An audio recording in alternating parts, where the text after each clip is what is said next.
Honorable Ebina. Merci, Honorable Président.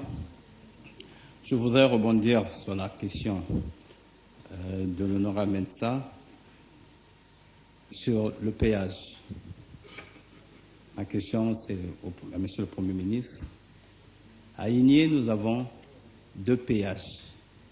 Il y a le péage de Yé, qui empêche les populations de circuler normalement.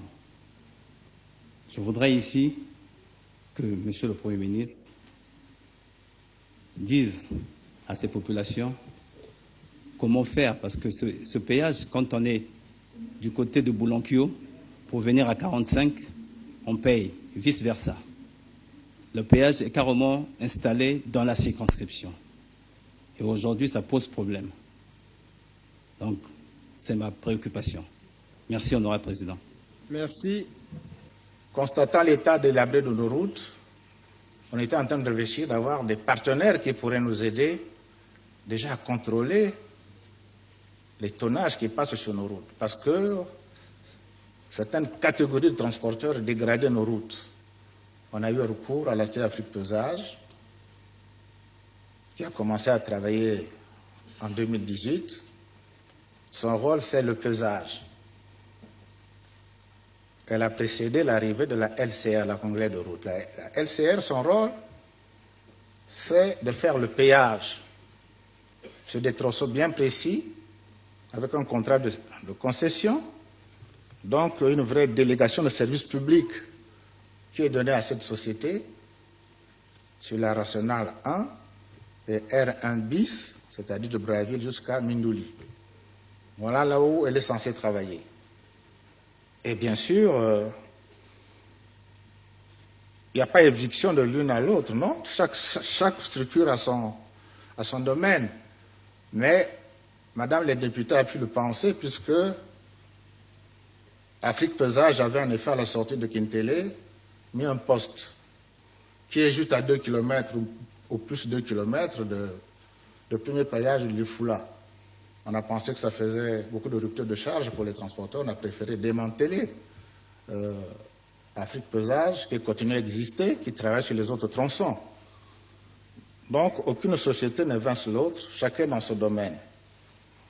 Maintenant, pour ce qui est de la Congrès des routes, mais on a dit que c'est une délégation de service public. Parce qu'on s'est rendu compte, notamment notre route nationale numéro 1, qui nous facilite la vie aujourd'hui, qui pose problème au chemin de fer et peut-être même aux compagnies d'aviation.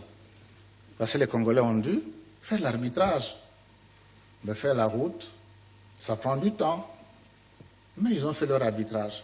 Ça devait être ainsi dans l'économie. Beaucoup de systèmes et les citoyens font leur arbitrage en fonction de leurs possibilités, de leurs moyens. Donc aujourd'hui, nous constatons que cette route, qui longtemps, nous l'avons tous utilisée sans péage, je crois qu'on est prévu des stations. Cette fois-ci, on a pris l'option de faire actionner la LCR. Avant qu'on en arrive là, ça a fait l'objet de beaucoup d'appels d'offres en éliminant d'autres. C'est les seuls qui ont accepté d'assurer ce travail, avec un modèle économique précis. Et le 1er mars dernier, le chef de l'État lui-même est allé payer son premier péage symbolique. Le même jour ou 3 jours après, c'est des réactions de partout. Les Congolais n'acceptent pas les péages. Après, ils ont redressé le tir. Non, nous voulons quand même payer, mais c'est trop cher. Ils sont passés, voir même l'Assemblée nationale, le Sénat et bien d'autres partenaires, le médiateur de la République, que sais-je. Nous les avons également écoutés. Nous avons dialogué. Nous sommes arrivés à un consensus il n'y a pas si longtemps. Il n'est pas impossible que dans quelques heures ou dans moins de temps, on va rendre le verdict des nouveaux péages consensuels, où nous sommes mis d'accord avec le syndicat des transporteurs et le syndicat patronal qu'on appelle Unicongo. Donc cette question sera, ce décret sera révisé en Conseil des ministres et vous aurez toute la substance. Mais ici, puisque j'ai la parole, c'est tout de même de montrer qu'il y aura, après cette décision, beaucoup d'explications à donner. Monsieur le ministre Bouya et ses collaborateurs, d'autres qui ont eu cette émission, seront appelés à utiliser leurs services et la compagnie elle-même, vraiment d'expliquer le bien fondé de payer, parce que la route, elle est nécessaire. Nous avons fait le calcul, on a vu les niveaux de dégradation, monsieur le président de l'Assemblée d'ailleurs. On pourra vous remettre ces études et c'est normal, vous en avez droit avec vos services ici. Vous comprendrez très bien qu'une route comme ça, elle coûte cher. C'est des milliards par an. La concession est sur 30 ans. Le modèle économique, c'est que l'État n'intervient plus rien du tout. C'est cette société qui prend la charge de tout faire. Un pont cassé, c'est eux. Le nid de poule, c'est eux. Éboulement dans le Mayom, c'est eux. Et c'est très lourd. Mais pour en arriver là, des tarifs qui seront rendus publics sous peu, mais l'État a fait d'énormes sacrifices. Le ministre des Finances est là, avec son accord. On s'est mis d'accord pour que, oui, une fois de plus, on se refuse à prendre quelques taxes, alors qu'on a besoin d'argent. Tout simplement parce qu'il faut donner à ce modèle une certaine cohérence, que les Congolais paient le prix qu'on leur demande. C'est un devoir citoyen, et en même temps, ça doit être un devoir économique, totalement objectif et justifié. Mais l'État, qui gère l'intérêt général, qui comprend l'intérêt de ceux qui utilisent la route, l'intérêt aussi d'avoir une bonne route, l'intérêt de la compagnie qui est venue assurer ce service public délégué. Donc, il faudrait bien que nos citoyens comprennent que payer la route, ce n'est pas du tout quelque chose d'exagéré, mais ce serait un acte citoyen conforme à une économie moderne qui construit des infrastructures lourdes, mais qui, ces infrastructures, ont besoin d'être renouvelées, amorties, réparées comme on le fait dans les autres pays du monde. Donc la modernité impose également ce mode de gestion et il en sera ici.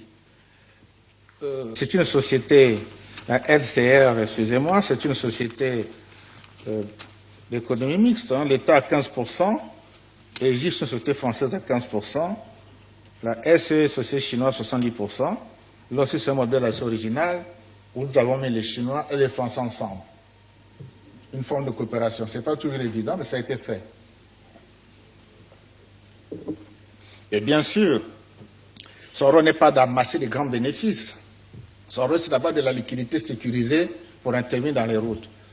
Mais si par bonheur, s'il arrive à sécréter un peu de bénéfices, bien sûr, la répartition se fera en fonction de la contribution au capital.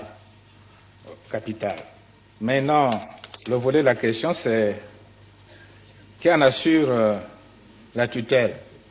Ceci est lié à la structure des marchés publics. La réponse est claire. Selon l'organisation des marchés publics, la tutelle, madame le député, c'est assurée par les grands travaux.